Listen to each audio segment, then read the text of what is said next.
Hi everyone, thanks so much for being here on a very, very hot day. I'm delighted to announce that today we have Big Narstie joining us. Big Narstie is a British MC, author, rapper, singer, songwriter, comedian and television presenter. You might know him from the Big Narstie Show. Big Narstie, everyone. Hello! Come on, Cambridge. Hello, you all right? Hello. Well, my G, man like Nick, knuckling. Raw. Hello, everybody. Hello. Balcony. Whoop, whoop. All right. So, do you want this is cuddly, isn't it? Yeah, it's nice.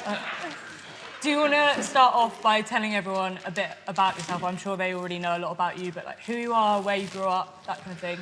Hello. I came out of my mum as Tyrone Lindo. You guys know me as Big Narstie. I'm from South London, Brixton. Man's there, flexing. I'm the remarkable people you come to like and love. I'm perfectly imperfect. Is that the best way to describe me? Yeah, fair enough. And these chewits, tutti fruities, are by a bang, bang. And all interviews will be done with sweets. Nice. I'm a bit sad I wasn't offered any, but... I got one more. Can I have it? Do you mean you're shelling? Come on. Oh, thanks so much. Right. And so where did the name Big Narstie come from? And why has it got an IE and not a Y? Bang that. Put that in your mouth. Okay. That is flavors. That is intergalactic flavors. Hello. You go, girl. Boom. My name came in an event over the footbridge. I was shelling, and man was like, "Bro, you're nasty, fam." And at that time, like street slang, Brixton nasty was like, "Those crepes are sick, nasty, fam." Boom, boom, boom. Then instead of NASTY, I turned it into an acronym. And natural, artistic, respected, sexy, talented, independent, and educated. Oh yeah. No, wasn't it? I just did that so I could look posh at certain events. Not look mad hood. You know what I was there? Have you just made that up, or...? No. It's been a thing. It is known. And so you started off mainly in music, and did living in Brixton have anything to do with that? Your environment has a lot to play on your lifestyle, yeah? But like, it works hand on hand. Your environment, people who you look up to. So, I got into some bad trouble, went to my Auntie Millie's. When I went to my Auntie Millie's, my cousin N.E., he made OG's, P Money's crew, Little D. He was like into music. So when I went to my Auntie Millie's in New Cross now, I started being around it. Like, when I was in Brixton, I was more on the bad boy thing. It weren't really more music-based. At that time, music weren't really popping as well, and I come from like a proper like Jamaican heritage. So like, if it weren't Bounty Killer, Shabba and that, like, it was mad. Like, MCs at that time were dead. They drove Metros, had tiny gold chains from Argos. Like, you get what I mean? It weren't lit. The DJ was lit. The DJ had the big car, big record boxes, all records and that. So, it was like a weird time. But then now, when I went to my Auntie Millie's, started seeing my cousin doing it, I just got infatuated by it. And then obviously started writing bars and so forth. And then he took me to Flashback FM, 97.5, innit? Flashback. And I choked like some Eminem stuff. And he got embarrassed of me. He said, "You fat shit. Yeah, just come here and embarrass me. You get me? I'm never bringing you radio again." And then boom, after 6 weeks holiday, came back to Brixton and that, linked Dullah, Large Abdullah, that's my DJ. We've been friends since flipping 4, 5? Yeah, you get what I mean? So flipping, Dullah's always been into music. So when I came back from Auntie Millie's and that, Dullah was fully in the music swing and that. And then, yeah, started barsing and that. And then our local church was like our youth centre. Pastor Chris got our first decks. And then from there, the clashes all became at the church, like, it was on. Do you know what I mean? And then, yeah, it started to grow from there. Yeah, and I saw that you said that your teacher said that at 25, you'd either be dead or in prison. Yeah. Was that before or after you started music? And was music? Oh, that was way before I started music. Like, I was kicked out of school at 13. I'm one of the first children in this country to be put in like special education, where I weren't allowed to mingle with none of the children from my school. I had to go to school at 8:30, had to leave school by 2:30. They kept us in the room, weren't allowed to eat with none of the other children, nothing. You get me? And then after that, they sent me to college, to Brixton College. And then like out of a course of like, 20 of us, only 3 of us passed, and I was one of them.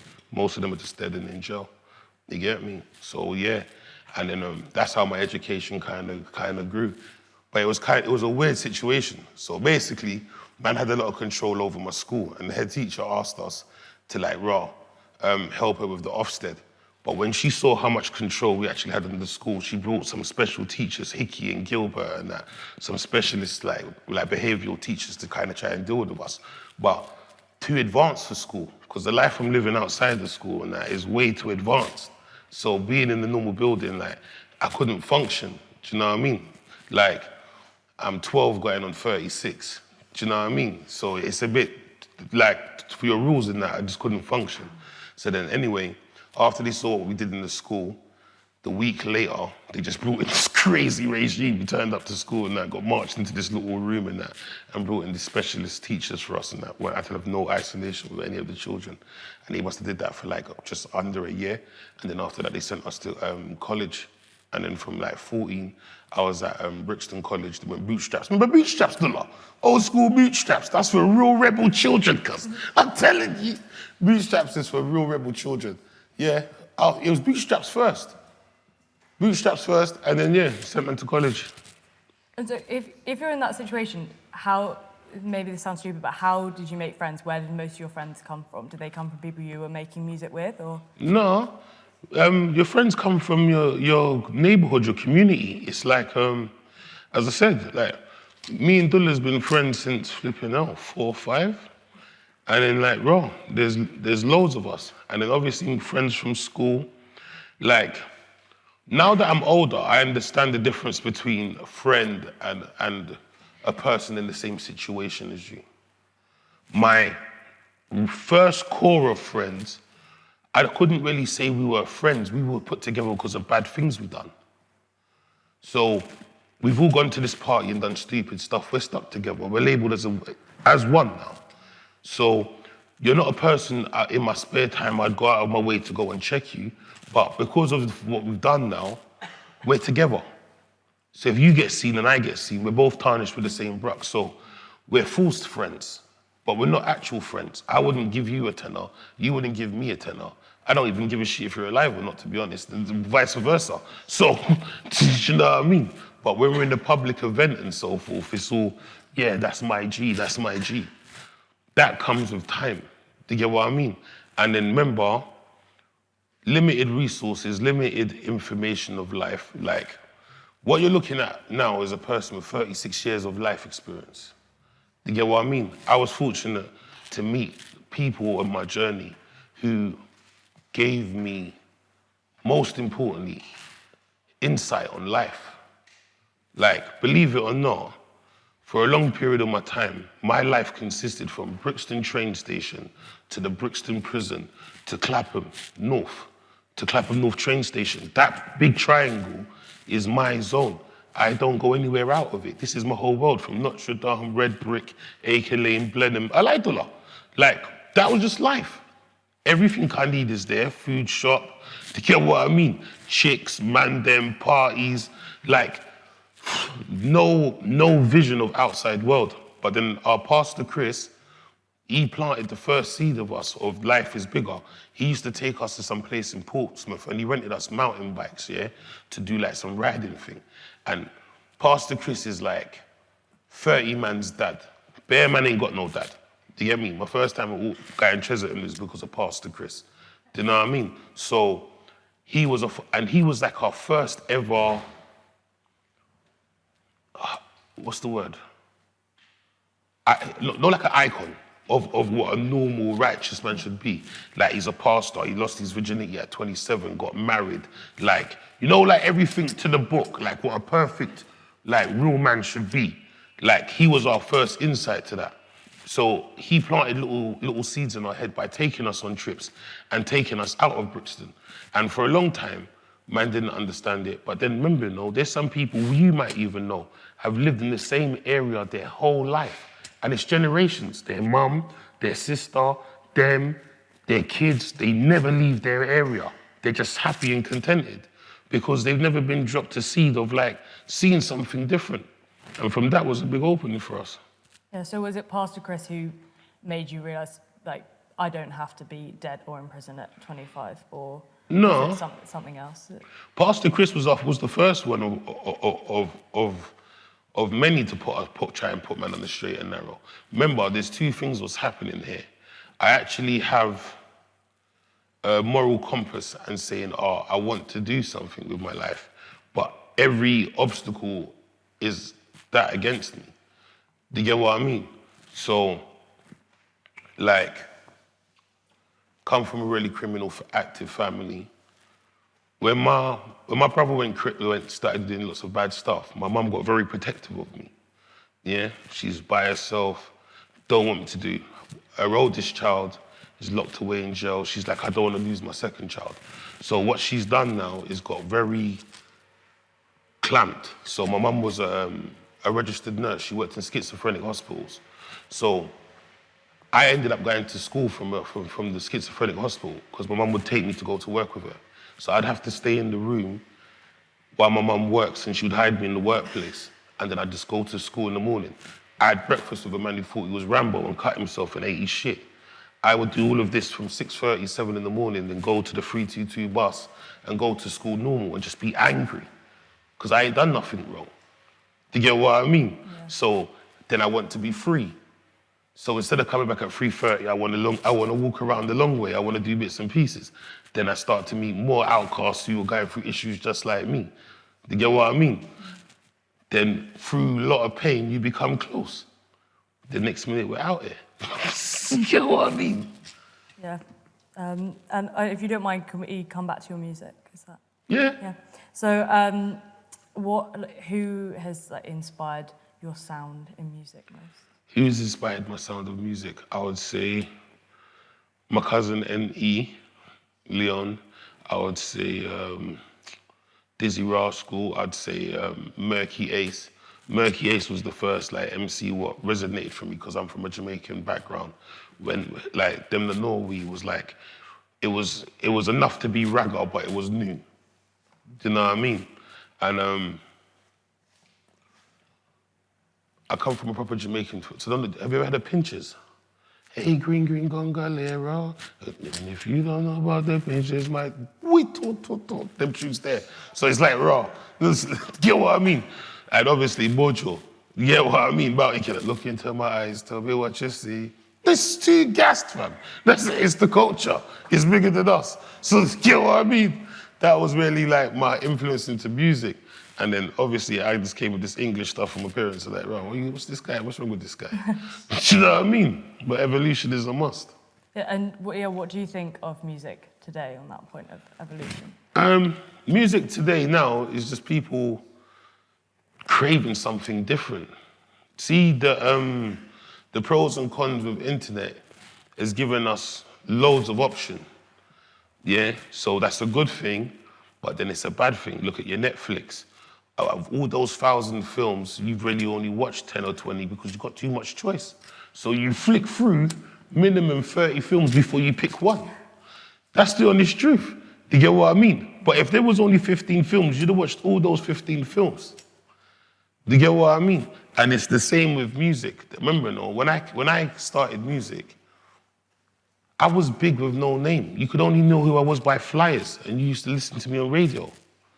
Do you get what I mean? There was no face. Real M. Honcho shit in it a lot, because there was no, a video cassette looked like a fucking rocket launcher. Do you get what I mean? Because, you have to load that thing on your shoulder, blood. So, the specialness of it, who remembers The Box? Do you remember The Box? No, so The Box here was the first of a video television channel, yeah? That gave us Slim Shady, that gave us all of that. The first time you saw Slim Shady, first time you saw Michael Jackson moonwalking and fuck you there. Like, that was coming from the box, yeah? So, the nostalgic feeling of making a music video, do you know how big it was? Because it was such a rare commodity. It was like gold.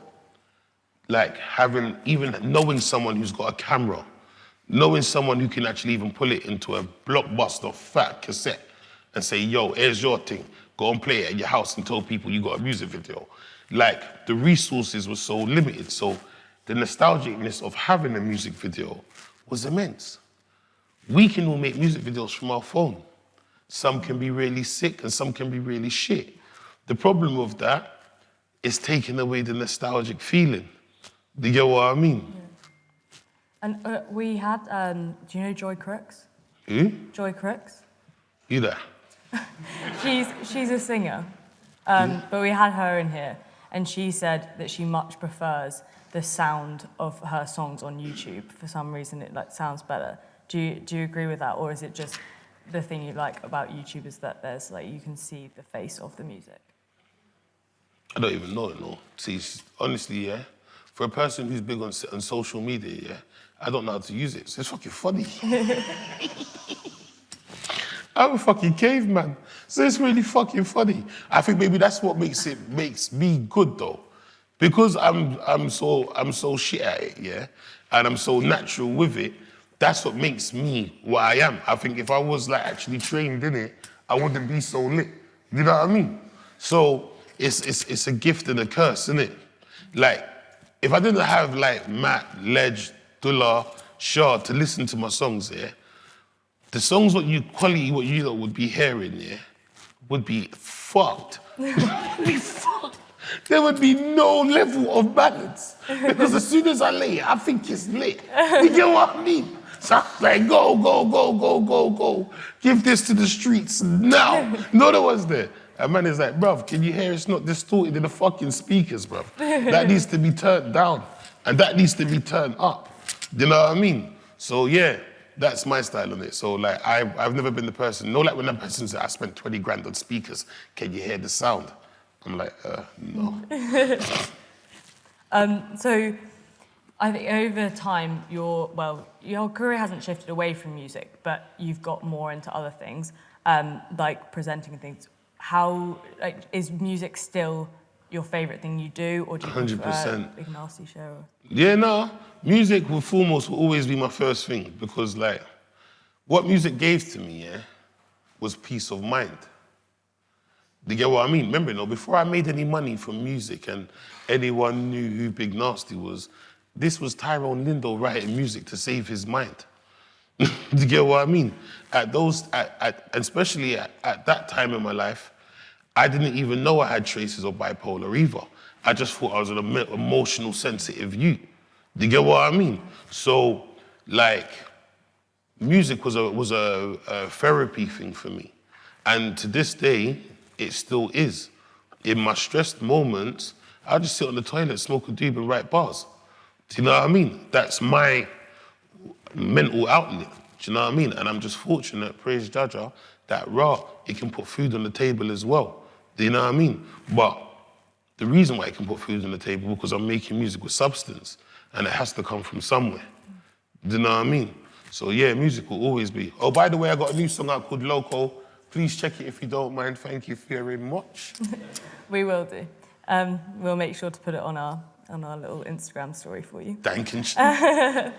And so, moving on to the Big Narstie Show, I saw that in your first season, viewers aged 16 to 25 on Channel 4 rose by 94%. What? And Channel 4's black audience rose by 144%. What? I mean, well, that's very impressive in itself. And how important do you think it is to have black representation on TV? And what do you think the Big Narstie Show has done for people who might not have watched TV before as much? Do you know, yeah? I think it's lit, obviously, because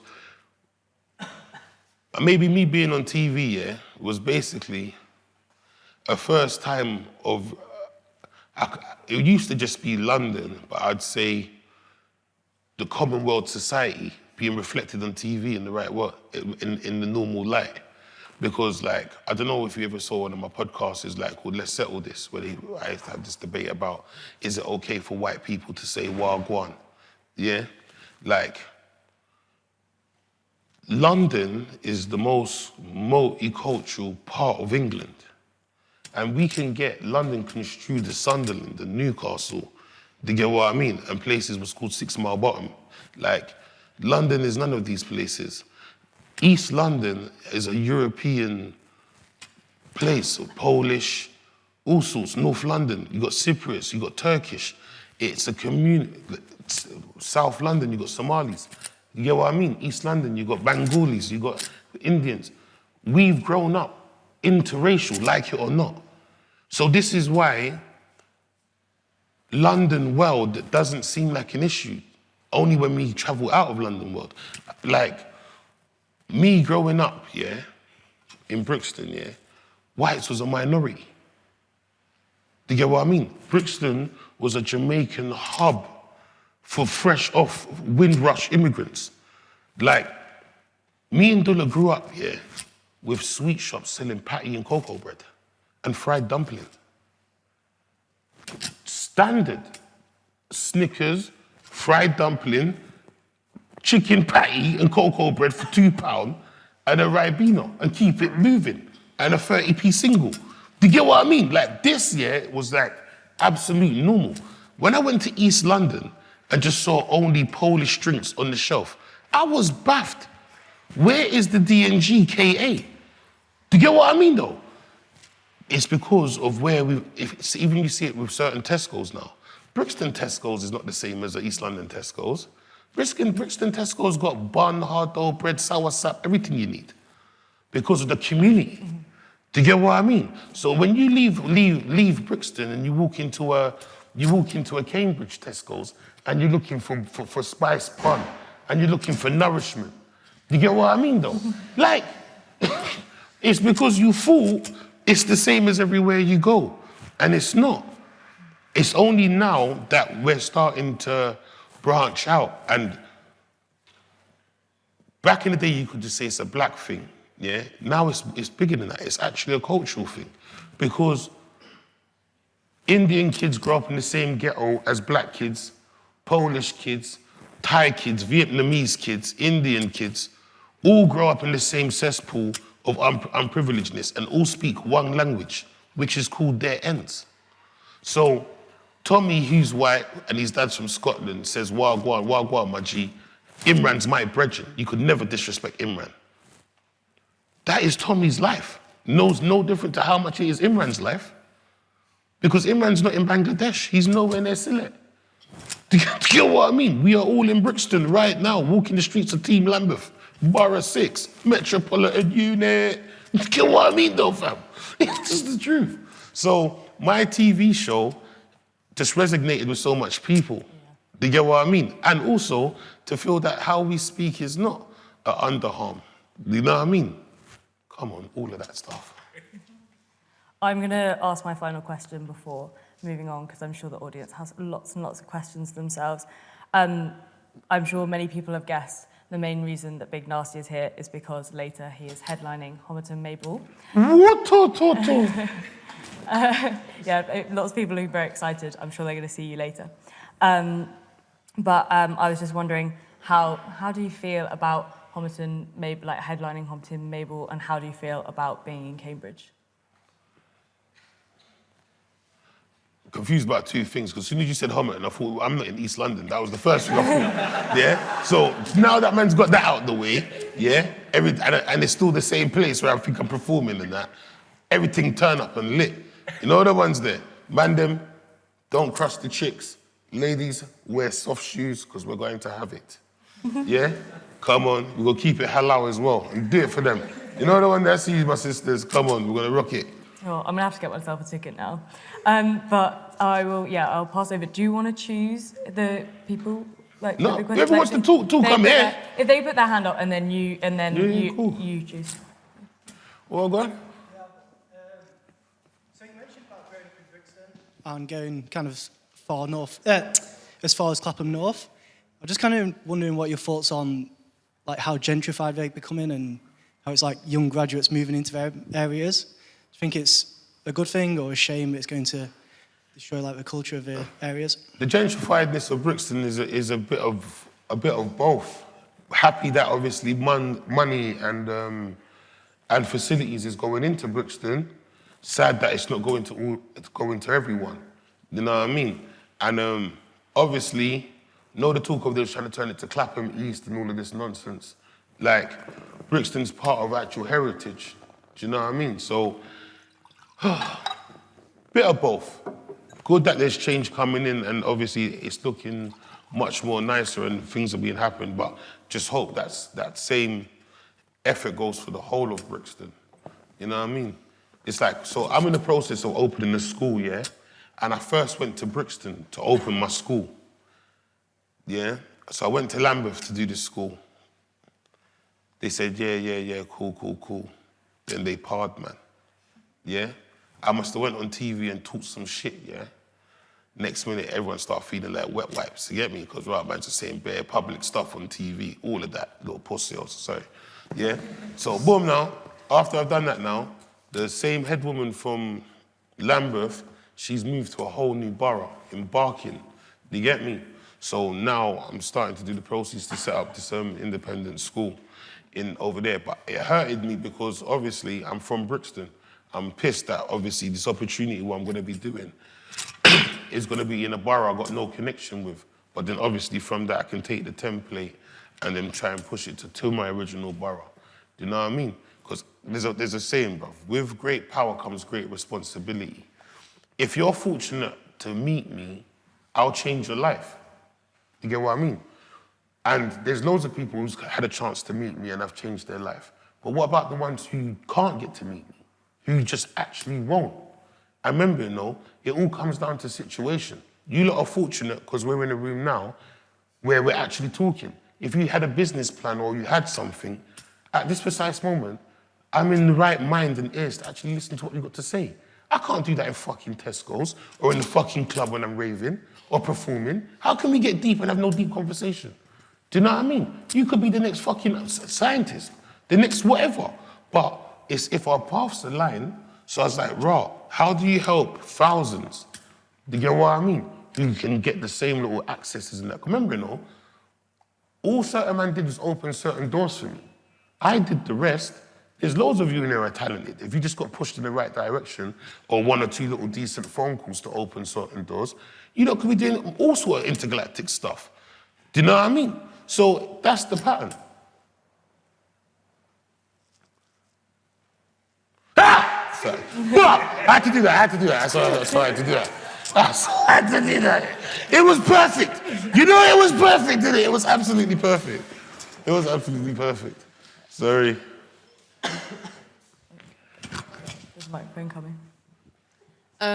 My question is, so I feel like your ad-libs and like the sounds that you make and your general sound in your music is so distinctive. The same way how Dizzy Rascal is someone you said you looked up to, he also has a very distinctive sound. I wonder how like you got to that distinctive sound. Like how did you think of, you know, the ad-libs that you add to your songs and like where do they come from? Yeah, that's my question. Honestly, it's because I'm a twat, yeah? And I make crazy sounds and I entertain myself, yeah? I grew up as an only child, yeah? And I was very naughty, so yeah? You see, my grounding, yeah, was the best stuff to let me understand about a police cell. Because my mum was very strict with her punishment. You know what I mean? So I spent a lot of time in my bedroom, yeah? So I learned to entertain myself, yeah? And I got a very free imagination. Whatever I think I'll do, you get what I mean? So it could just be from a normal thing just going whoop, whoop, whoop. I said, I like that. You get what I mean? And I might just be on whoop for the whole week and piss off all my mates. You know what I mean? And it's now whoop has become a thing, like Ben Tekes. Yeah, it just happens. You get what I mean? That's just courtesy of being a twat and embracing it, to be honest. I'm perfectly imperfect. Go on, Nick. They're militant ones, and then Nick, you know, if you're gonna say something serious, they say all of that. Well, go on. Hey, hello. I was just going to ask, has there been a particular moment in your life which has really stayed with you and kind of informed the way that you want to live your life and the sort of person you've become? It's to an extent always cumulative, but is there really kind of a point at which it has stuck with you and you sort of remind yourself on when things are tough? Flipping. No wonder you did that. That was a fucking real question. I love that. Yeah? Do you know what it is, yeah? It's not just soldiers who suffer from post-traumatic stress. You get what I mean? So I've come from a hard life. And all those hard lives and things that went through my life, it taught me things. But most important, it gave me a vivid picture. I'd never go back to those situations. Certain things were just out of my control. In the words of my mate Andy, you can only piss with the cock you got. You get what I mean? So basically, yeah, what's out of your control is out of your control, but whatever's in your ship, yeah, and in your control. I made a post earlier today when I said, like, in life, no one gets what we deserve. Do you know what I mean? For every time you stayed up an extra hour to practice something and still missed, if that was the case, everything could be perfect. In life, we don't get what we deserve, we get what we agree to.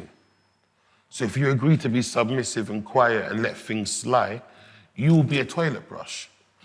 That's the facts.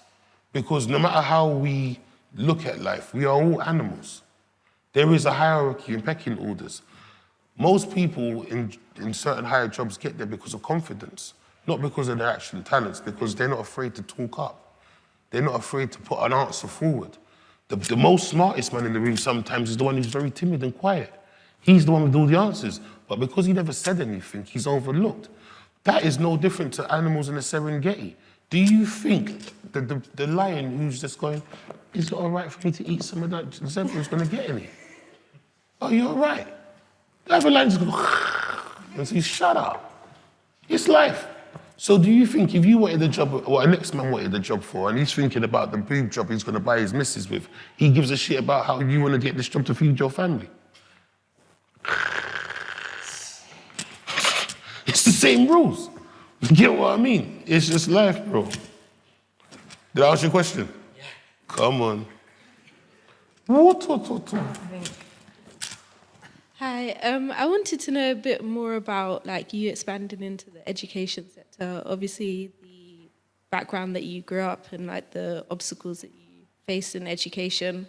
What do you want to kind of inject into the education sector now? Like, what is your USP helping children with behavioural needs or? With the educational thing, what I'm trying to do now, I'm trying to help see the 85-year-olds, yeah? Not the 85-year-olds. Children from the 85 era, yeah? We are at a weird part in time because internet just started to come in for us, but we were still with an old school mentality. Remember, you know, when you lot have children, do you know how easy it's going to be for you to help your kids send the email and how to, like, be on the same pathway with your children on technology? Can you imagine your mums and grandmas trying to help you send the email right now?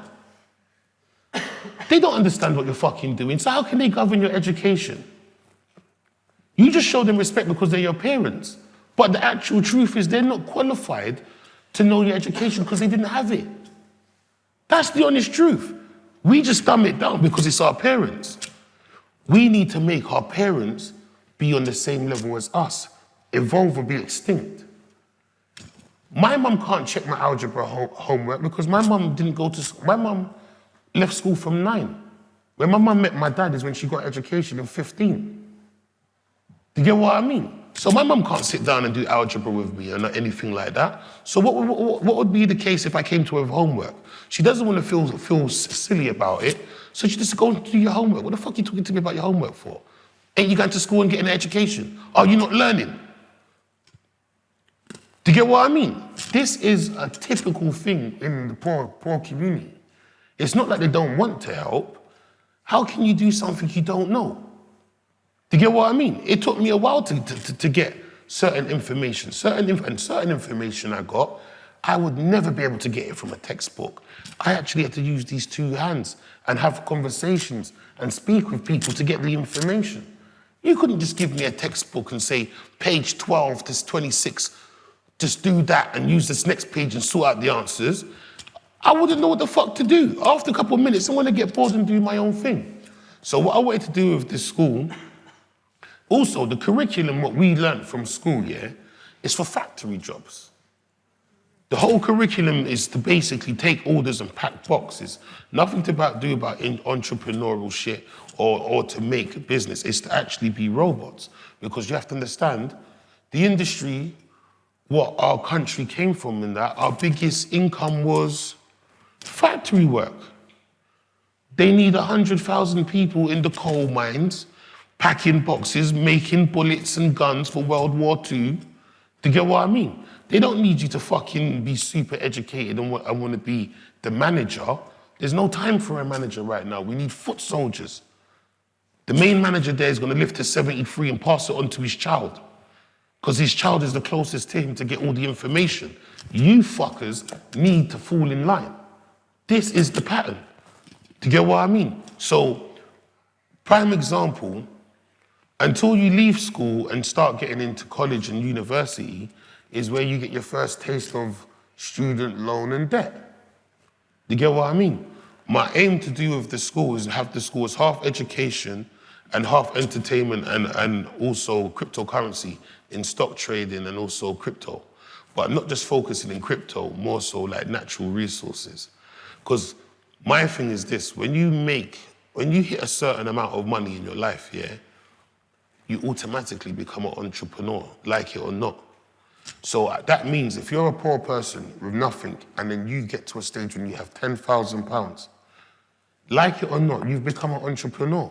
Reason why I say that, because your brethren could come to you and say, "Roll fam, I just seen some car, what cost 16 bills. But if we buy this car and I change the door and fix the wheels, we can sell this car for 6 rags. I beg you front me the P."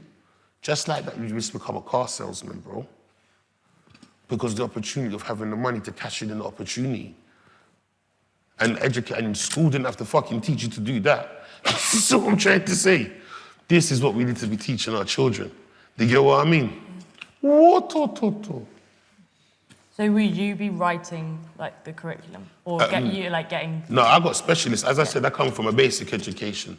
So back to the same thing. I'm in no right to talk about education. My most important thing is to get the professionals in to do that. There was a lovely woman called Kay Johnson.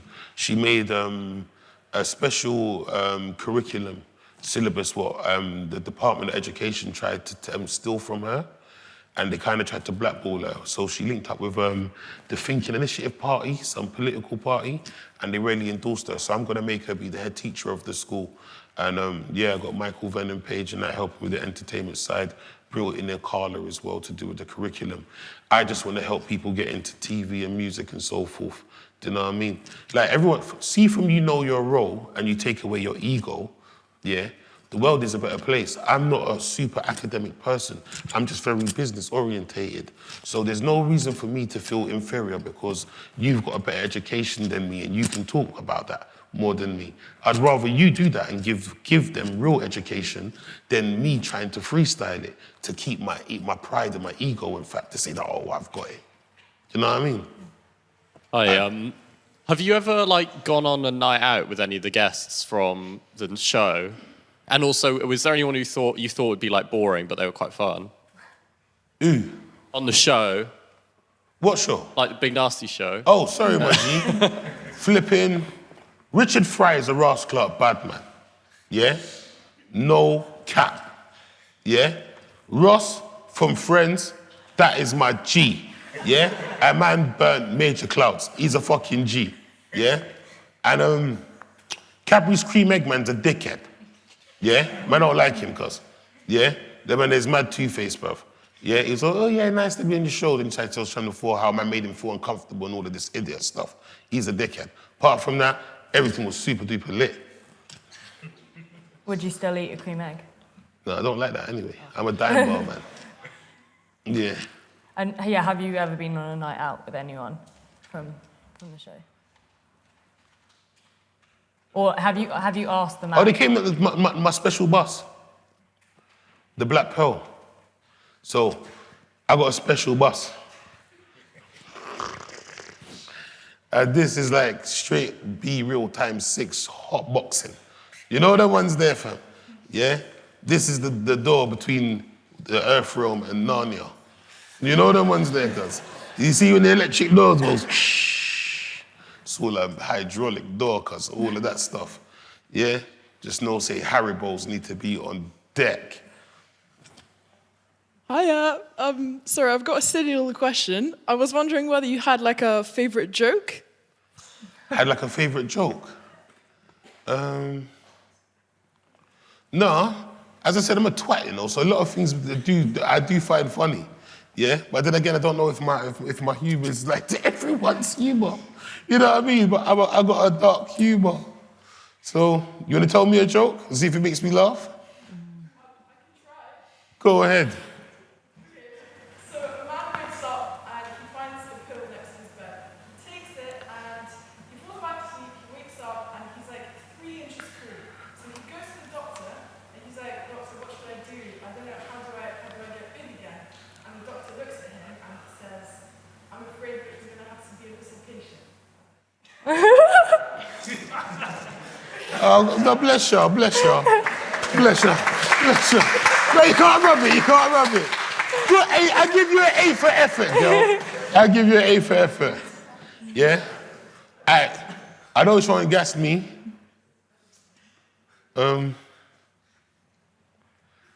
No. I tell you something was funny though. This will make you laugh. So see the guy in Good Morning Britain, yeah? He looks like Ken from Coronation Street. You know what I'm talking about? Well, he's not Ken from Coronation Street, and I was calling him, I thought he married Vera from Coronation Street, innit? And he got really fucking angry, yeah? He got really angry, because I wouldn't let it go, innit? Because I actually thought he was really the guy. And he's like, "I'm not on Coronation Street!" Yeah? I was like, "Sorry, big man." Yeah, so, there you go. Any more questions?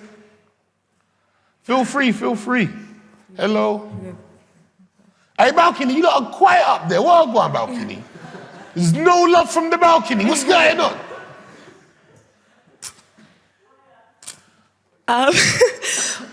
When you were on Would I Lie to You, you mentioned a family game called Ukabong. Come on. And I was wondering if you had any tactics for someone who wanted to play. And what I'm saying, just do not be doing Uncle Simon rules. Yeah? See my Uncle Simon, yeah? So man thought Uncle Simon had the special Ukabong, yeah? And everyone wanted Uncle Simon's Ukabong. Ukabong, your tool is basically 4 sports socks in a sock, yeah? It's like a prison tool for infants, yeah? That's it. The lights are off, yeah? You have to swing in the dark, yeah?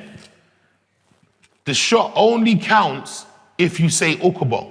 So if you just whack, man, without saying Ukabong, the shot does not count, and the whole room will whoop you. Here's the stipulation, though. You are not allowed to cry. Because if you cry, my grandma is going to beat everyone. Do you understand that? Everyone. Fuck the victim. Do you not think because you're a victim and your lip is bleeding that you bypass? Everyone is whooping it. And then what's going to happen? We're going to whoop you again because we got whooped by grandma. Do you get what I mean? So it's a very high intense game, yeah? But Uncle Simon, yeah, he put a fucking tennis ball, yeah, in his fucking Ukabong. Do you get what I mean? So when he swung his Ukabong, yeah, I went, Ukabong, pow! It was like Batman, like the old school Batman, like, And you know, yeah, soon as you get it to the forehead, yeah, you want to cry. And then the next cousin goes, don't cry, cuz, don't cry, cuz, don't cry, cuz. No, just suck it up. Some low tone crying in the dark room, bro. That's Ukabong. Yeah, them poor games of justice. No other ones there, no Connect 4, cuz. Just sucks. You gotta love ghetto kids, innit? We make it happen, cuz, I'm telling you. Nothing but it's gasp. Or do you want to take the one from the balcony? Balcony, hit me. So, like, firstly, I want you to know your man inspiration. So, that's the first thing I want to say. God bless you, my bro. Going on to that, like, your journey to television, I'm assuming the process you have to go through panels, you have to go through people working at Channel 4 to sort of pitch your idea. And in that process, do you ever feel like you have to sacrifice your personality, the way you spoke, the way you carry yourself to impress like people of a different culture? And if so, how would you navigate? Do you know what, fam? I'm a fucking unicorn. I didn't have to do any of that. They came to me. See, yeah, I'm a strong believer. You get more when you don't ask. And it's all about commodity. What do you bring? Remember, when I started doing Uncle Payne's here and all my talking stuff, I didn't know it was going to be so big. You get what I mean? So it just happened. And then also, obviously, with my music in that, my music is doing well. So it's like a tumbling weed of effect. Like, I'm just picking up loads and loads of momentum. So when they came to me and said, oh, do you want to do a TV show? I was fortunate that I was in a good position. But don't get it twisted. If it was 5 years ago, I would have been begging them for it because it comes with growth. Remember, you know, there's been a system in music and TV what's been here for 100 years. This is the entrance door. That is the bridge. And this is the end point. Then it takes you into roles where you go. So 100 years, people have been doing the same thing, going to auditions, dishing out mailing lists, all of this stuff, until one day, there's a person who's blocked at the door and he hasn't got any of these things. And out of true desperation, he just looked left and saw there was some mad dirt track road all the side way around this whole lovely bridge where everyone's been taking for 100 years. But because he's a fucking twat, he just walks and just keeps walking. And because he's ignorant and stubborn, he just keeps on walking. Bear man stopped before me and say, no, you're going the wrong way, you're going the wrong way.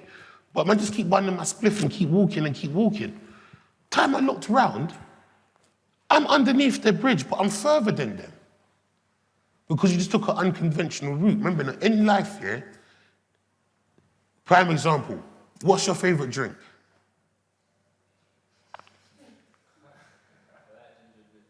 All right. Ginger beer is definitely not my go-to. My ginger beer, apple and mango, apple and elderflower. This is me, but do you think ginger beer is not living good? Look, you're supporting ginger beer.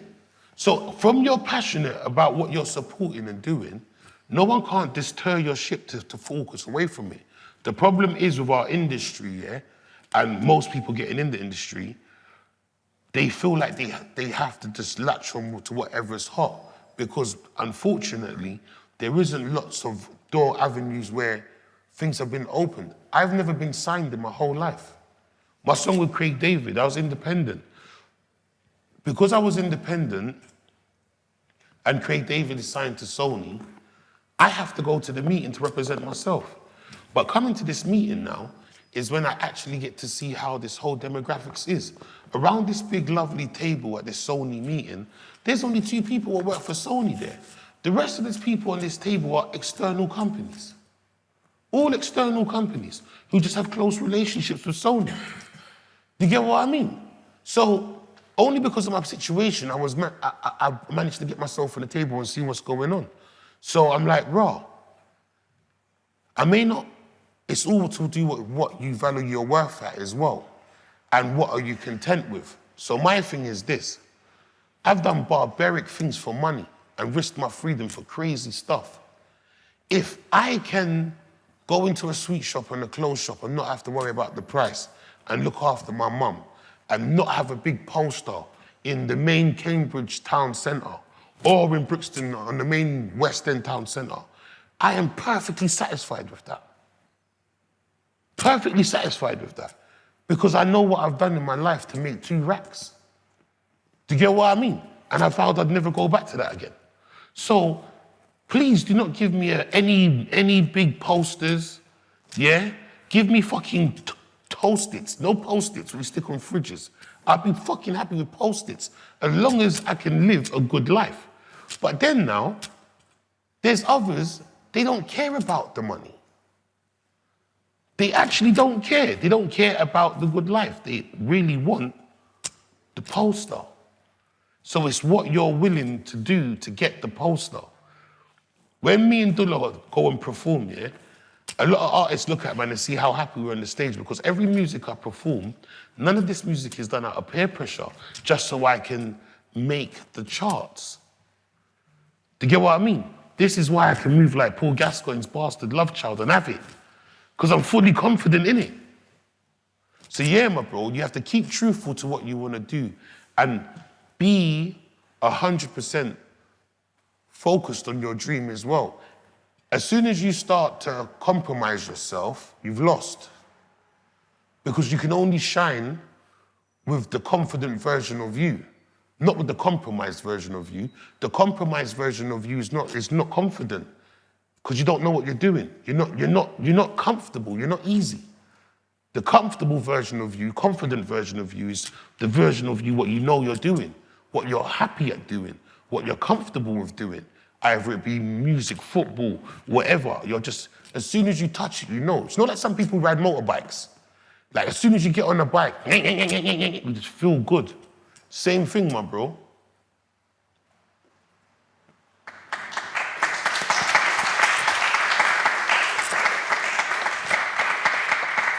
Does anyone have any more questions? I think we have time for one or two.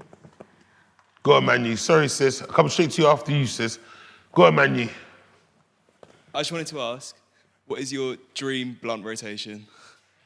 My dream? Blunt rotation. What do you mean?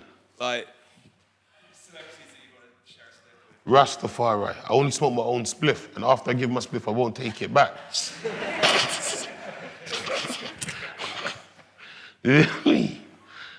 I come from a Rastafari lineage, because see, man, every man's supposed to control their own warrior. You know that one's there to know. If I maintain your thing. So yeah, it's mad. Like, I only roll my own joints as well. But flipping, when I was smoking weed with Sizzler, that was gassed. He was smoking his spliff and I was smoking my spliff. And every time I just lighted my spliff and just looked at it, I was like, oh, that's Sizzler, you know. Yeah. The major blowing, major clouds. Facts. I think if they're quick questions, we should probably have time for both, so don't worry. Yeah? No, get it out, man. Go on, sis. You all right? This has been kind of cool, though. I know in the beginning you said, like, you were perfectly imperfect, but do you have any, like, regrets in life or things that you would change in your journey? Regrets? Honestly, no. Because how can you be sorry and upset for something you don't know? You get what I mean? Like, if I didn't do some of the things I did, you guys would have never known me. Believe it or not, I wanted to be in the army. I wanted to be a sniper. Yeah? It's only because I teethed and fucked up the thing, yeah, and we got kicked out, innit, Dula? Yeah? This is why I'm Big Narstie. If I had it my way, I'd be in a mud little hut trying to shoot something from like 100 miles away with the biggest rifle the army's got to offer. So, I went to fucking school from a madhouse of a guy who thought he was Rambo. Do you understand what I'm saying? And did army games in a fucking nursing home, crawling on the floor underneath tables. So this was my reality, which was normal. I loved G.I. Joe, I loved A-Team, I loved anything to do with guns and army and fighting, because it was my environment. I grew up in chaos. So chaos is normal to me. So only because fucking I fucked up and started teething and did the mad thing in that. I rubbed the army billets, bruv. You get me? Everyone got to go to Alton Towers. I had to stay and clean up rooms and that. I went through everyone's rooms and that and took everyone's stuff. And I started getting mad fucking second thoughts and that. Like, this is fucked up and that. But I was so high, I didn't know which room, which stuff belonged to. So I was just like, fuck it. I'm just gonna wear everyone's thing to the canteen and fight, man. You get me? Because it's gone bad. What else can I do? Next minute, man's in there playing pool with everyone's jewels on and that. 2 military police just come stand next to me because I say, raw, because you're on military, so you're getting charged as a soldier, as a civilian, all of this shit. I'm like, are you all right, bruv? Just don't phone my mum, cuz. My mum don't believe in human rights, because she's going to fuck me up, cuz. You know the most thing, cuz. That's the most important thing, cuz. Yeah? Whatever you military man want to do to me in this place, cuz, it's all day, cuz. When she comes here, cuz, she's going to batter me in front of all of you, cuz. Yeah? No secret batterage, cuz to take off her shoes and whack me right in front of you lot. Please do not fold her. Please, please, please. Trust me. Yeah? And then look, all of that shit, boom, boom, bang, bang, more fucking mayhem. Found music. Big Narstie. Do you get what I mean? So, yeah. It's been one fucking good ride, man. You know what was there? Woo! It's been a roller coaster. That's life. Hi, thank you so much for coming.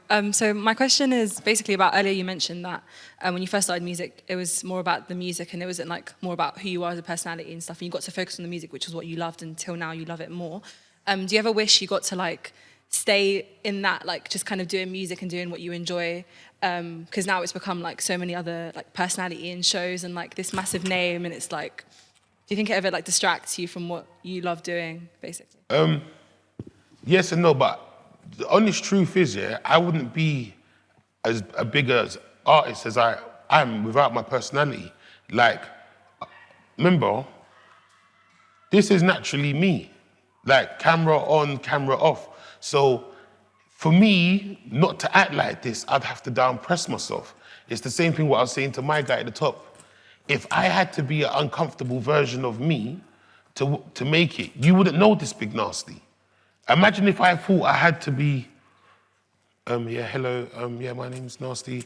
Thank you for having me. Yeah, I do music. Please can you check out my Spotify. Do you see me? But do you know how much people are like that? I'm just fortunate I ain't got no filter and I wear my mess. So my same gift is my curse. You know what I mean? So like it or not, I will have a straight fan base what prefers me as a person who just wants to smoke weed and talk, and I'll have a set fan base who loves my music as well. But both of them intertwine. I just have to be real enough to accept it. That's what I am. Do you get what I mean? Because for me to just start acting all serious just to promote music, it's not me. I'm a funny person. I'm naturally funny. As I said, I'm a twat. So I'm not going to start changing to be serious to fit a bracket to promote something. I personally think if I make good music, yeah, and it resonates with people, God bless. And if it doesn't, God bless. And if you just like me for who I am and the things what I say, God bless. Do you know what I mean? Like, you can't force people what you want them to do. You just have to, as I said, I'm perfectly imperfect. So whatever part of me you like, God bless. Do you get what I mean? If not, such and so it be. I think it might be a good idea to finish if you have some like words of advice for any of us, some quick words of advice for life. Don't make no one talk shit. Bang them in their face, fam. That's the first thing, yeah? Your first part as BDL citizens, yeah? You have the right to defend yourself and bang men in their face for talking shit, yeah? Show love, you'll get love back. Any violations, 5 fingers to the face. Pow! That's the first thing. Second of all, yeah? Boom. It's okay to fail. Everyone tries to plan this perfect execution on everything in life, yeah? No matter what books you guys read and study, everything comes down to the real practical. So you could have studied on papers that the perfect way to walk through the door is 10 centimeters. Until you walk through that door, it will always just be words on paper. And it's okay to fail. I am the biggest failure. But this is why I'm so lit, because I got all the fuck-ups out the way. It's too late to be having all the pressure of thinking of perfect execution all the time. You learn as you go along. It's okay to fail. The worstest thing is to do is not to fail. Because then when it's time to fail, you won't be able to handle it.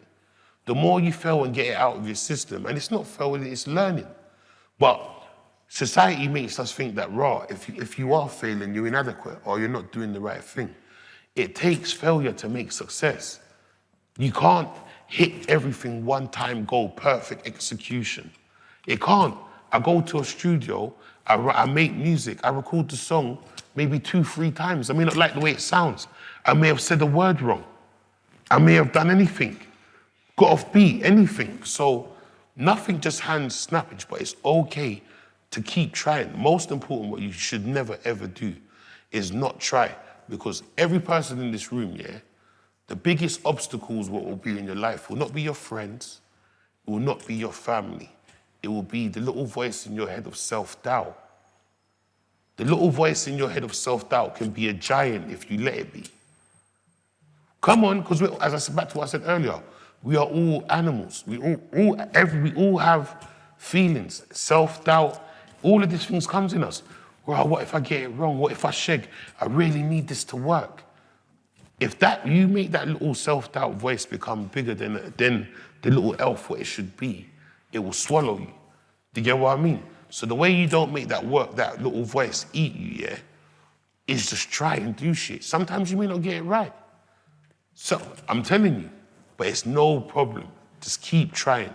You get what I mean? The more times you roll the dice, more chances of winning.